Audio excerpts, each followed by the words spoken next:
नमस्कार, मी देवयानी. महाविजनमध्ये आपलं स्वागत आहे. शेतकरी कर्जमुक्तीची प्रक्रिया आता वेगाने पुढे जातीये. शिवाय सिंचन प्रकल्प आणि आषाढी वारीसह इतर काही महत्त्वाच्या घडामोडींचा आढावा आपण आजच्या बुलेटिनमध्ये घेणार आहोत. आधी नजर टाकूयात हेडलाईन्सवर. शेतकरी कर्जमुक्ती प्रक्रिया वेगाने पुढे. पात्र शेतकऱ्यांचं संकलन करण्याची जबाबदारी बँकांवर निश्चित केली. सविस्तर मार्गदर्शक सूचना जारी. राज्यात सिंचन प्रकल्पांमुळे जलसंजीवनी मिळणार. प्रकल्प वेळेत पूर्ण करण्याचे मुख्यमंत्र्यांनी आदेश दिले.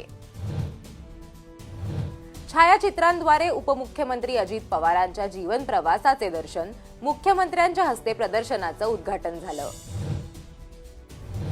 पंढरपूर कॉरिडॉर बाबत चर्चा करूनच पुढची कार्यवाही होणार. आषाढी वारीच्या तयारीचा उपमुख्यमंत्री शिंदेंनी आढावा घेतला. बारामती रेल्वे स्थानकाचा कायापालट झाला. उपमुख्यमंत्री सुनेत्रा पवारांनी पंतप्रधान आणि रेल्वे मंत्र्यांचे आभार मानले.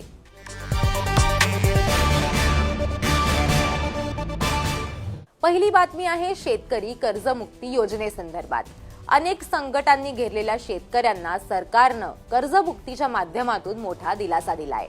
पुण्यश्लोक अहिल्यादेवी होळकर शेतकरी कर्जमुक्ती योजनेची प्रक्रिया आता वेगवान झाली आहे. योजनेच्या प्रभावी अंमलबजावणीसाठी सहकार विभागानं कंबर कसली आहे. या योजनेची प्रभावी पारदर्शक अंमलबजावणी आणि वेळेत लाभ देण्यासाठी सर्व व्यापारी बँका व जिल्हा मध्यवर्ती सहकारी बँकांना सहकार विभागाकडून सविस्तर मार्गदर्शक सूचना देण्यात आल्या आहेत. एकूणच या प्रक्रियेसंदर्भातला स्पेशल रिपोर्ट पाहूयात.